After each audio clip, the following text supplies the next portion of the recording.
آج کی ویڈیو میں ہم آپ کو محرم الحرام کے مہینے کا ایک چھوٹا سا عمل بتائیں گے کہ جس عمل کو کرنے سے آپ کے اوپر رزق اور دولت کی بارش ہو جائے گی۔ بعض اوقات عمل چھوٹا ہوتا ہے لیکن اس کے ثمرات بہت بڑے ہوتے ہیں۔ یہ عمل کوئی چھوٹا عمل نہیں ہے بلکہ مدینہ منورہ کے مقیم ایک بزرگ کا دیا ہوا عمل ہے جسے آپ نے ماہ محرم میں کرنا ہے، اور اس کے جو ثمرات ہیں وہ آپ کو اپنے دوست کی زبانی بھی بتائیں گے جس نے یہ عمل ہدیہ کیا ہے۔ اس عمل سے اس دوست کی زندگی میں کیا تبدیلیاں رونما ہوئیں، مکمل کارگزاری آپ کو سناؤں گا اور یہ بھی بتاؤں گا کہ یہ خاص عمل کیا ہے۔ بس ویڈیو کو آپ نے سکپ نہیں کرنا اور ویڈیو کو آخر تک ضرور دیکھنا ہے۔ پیارے بھائیوں، پیاری بہنوں، محرم الحرام کا مہینہ شروع ہو چکا ہے۔ یہ بہت ہی مبارک مہینہ ہے، بہت سے تاریخی اور عظیم واقعات اس سے جڑے ہوئے ہیں۔ چنانچہ مورخین نے لکھا ہے کہ محرم میں ہی آسمان و زمین، قلم اور حضرت آدم علیہ السلام کو پیدا کیا۔ 2 محرم کو حضرت آدم علیہ السلام کی توبہ قبول ہوئی۔ 3 محرم حضرت عیسیٰ علیہ السلام کو آسمان پر اٹھایا گیا۔ 4 محرم حضرت نوح علیہ السلام کی کشتی سیلاب سے محفوظ ہو کر کوہ جودی پر لنگر انداز ہوئی۔ 5 محرم حضرت ابراہیم علیہ السلام کو خلیل اللہ کا لقب دیا گیا اور ان پر آگ گلے گلزار ہوئی۔ 6 محرم حضرت اسماعیل علیہ السلام کی پیدائش ہوئی۔ 7 محرم حضرت یوسف علیہ السلام کو قید خانے سے رہائی نصیب ہوئی اور مصر کی حکومت ملی۔ 8 محرم حضرت یوسف علیہ السلام کی حضرت یعقوب علیہ السلام سے ایک طویل عرصے بعد ملاقات ہوئی۔ 9 محرم حضرت موسیٰ علیہ السلام اور ان کی قوم بنی اسرائیل کو فرعون کے ظلم و ستم سے نجات حاصل ہوئی۔ 10 محرم حضرت موسیٰ علیہ السلام پر تورات نازل ہوئی۔ 11 محرم حضرت سلیمان علیہ السلام کو بادشاہت واپس ملی۔ 12 محرم حضرت ایوب علیہ السلام کو شفا نصیب ہوئی۔ 13 محرم حضرت یونس علیہ السلام 40 روز مچھلی کے پیٹ میں رہنے کے بعد نکالے گئے۔ 14 محرم یونس علیہ السلام کی قوم کی توبہ قبول ہوئی۔ 15 محرم حضرت عیسیٰ علیہ السلام کی پیدائش ہوئی۔ اس کے علاوہ محرم الحرام میں حضور اکرم صلی اللہ علیہ وآلہ وسلم نے حضرت خدیجۃ الکبریٰ رضی اللہ تعالی عنہا سے نکاح فرمایا، اور اس کے علاوہ محرم میں فریب کاروں نے نواسہ رسول صلی اللہ علیہ وسلم اور جگر گوشہ فاطمہ رضی اللہ تعالی عنہما کو میدان کربلا میں شہید کیا۔ اسی وجہ سے اس مہینے میں بہت سے وظائف اور اعمال ہیں جو بزرگوں نے بتلائے ہیں۔ آج کا یہ عمل اگرچہ وظیفہ نہیں ہے لیکن یہ ایسا عمل ہے جو آپ کی زندگی کو بدل سکتا ہے، اور ہمارے دوست نے اس نیت سے دیا ہے تاکہ زیادہ سے زیادہ لوگوں تک یہ عمل پہنچ پائے۔ تو چلیے آپ کو اپنے اس دوست کی کارگزارش سناتا ہوں جس میں اس دوست نے مدینہ منورہ کے بزرگ کا دیا ہوا عمل ہدیہ کیا ہے۔ اس دوست کی کارگزاری ملاحظہ فرمائیے۔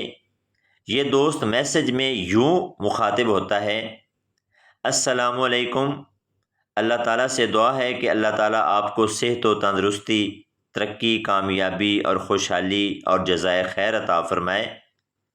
آپ سے میری چھوٹی سی گزارش ہے کہ اس کارگزاری کو اپنے چاہنے والوں کے سامنے ضرور رکھیں، کیونکہ وہ اس عمل کو کریں گے تو یہ میرے لیے بہترین صدقہ جاریہ ثابت ہوگا۔ مدینہ منورہ مسجد نبوی صلی اللہ علیہ وسلم میں صفائی کا کام کرتا ہوں۔ یہ ہمارے پورے خاندان کے لیے بہت ہی بڑی سعادت کی بات ہے۔ الحمدللہ، مجھے اس پر فخر بھی بہت ہے۔ مجھے 4 سال قبل مسجد نبوی صلی اللہ علیہ وسلم میں ایک بزرگ نے غربت دور کرنے کا ایک نسخہ بتایا میں نے اپنی بہن کو بھی بتایا، آج ان کی کارگزاری آپ کے سامنے رکھتا ہوں۔ اس عمل کو ماہ محرم میں ہی کرنا ہے اور لازمی کرنا ہے، تاکہ یہ عمل میرے لیے اور میری نسلوں کے لیے صدقہ بن جائے۔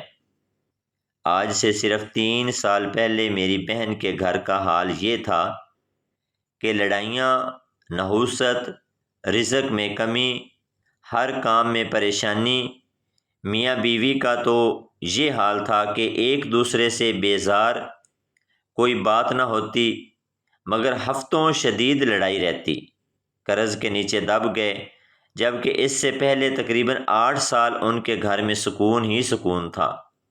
رزق بے حساب تھا، مگر نہ جانے آہستہ آہستہ کیا ہوا، رزق کم ہوتے ہوتے ختم ہو گیا، برکت اٹھ گئی، گھر سے چین سکون سب چلا گیا، قرض دینے والے قرض لینے والے بن گئے، بچے اچھے سکول سے اٹھا لیے گئے کیونکہ فیس ادا نہ کر سکتے تھے، حتیٰ کہ ایک وقت کھانا کھا لیتے تو دوسرے وقت کے لیے پریشان ہو جاتے۔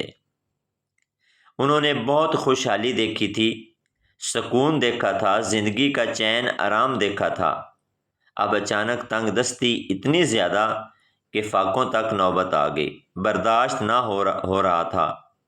شام کے وقت گھر میں عجیب نحوست کا احساس ہوتا تھا۔ میری بہن ہر وقت بیمار رہنا شروع ہو گئی، وہ ڈپریشن کی مریض بن گئی۔ اس کے شوہر پہلے تھوڑا بہت کام کے لیے بھاگ دوڑ کر رہے تھے، اس کے بعد گھر سے باہر نکلنا ہی چھوڑ دیا۔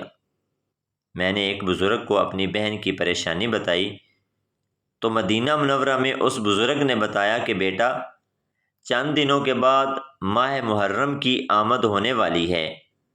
انہوں نے بتایا کہ یہ ماہ بہت ہی زیادہ فضیلت والا ہے، بیٹا تم اپنی بہن سے بولو کہ اس ماہ میں دروازے پر کوئی بھی فقیر آئے یا کوئی بھی غریب انسان آئے، گھر میں جو بھی پکا ہو اس کو لازمی کھلاؤ، اور اگر کھانا موجود نہ ہو تو دولت کا صدقہ بھی لازمی دو، تاکہ تمہارے گھر میں دولت بارش کی طرح برسے۔ میرے دوست نے مجھے کال کر کے یہ عمل بتایا اور میں نے اپنی بہن کو اسی وقت سارا عمل سمجھایا۔ یقین کیجئے میری بہن نے ماہ محرم میں یہ عمل کیا اور بہت تیزی سے ان کے گھر کے حالات بدلنا شروع ہو گئے۔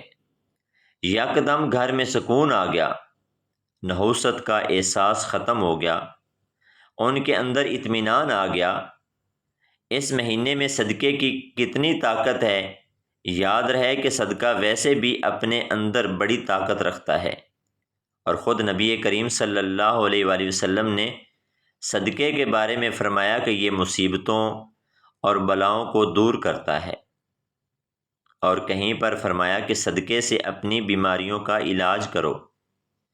اسی طرح فرمایا کہ صدقہ تمہارے مال کو کم نہیں کرتا بلکہ اس میں اضافہ کرتا ہے۔ تو یاد رہے کہ جب آپ اللہ تعالیٰ کے لیے کوئی عمل کرتے ہیں اور پھر اللہ تعالیٰ سے کوئی دعا مانگتے ہیں تو اللہ آپ کی دعا کو قبول فرماتا ہے۔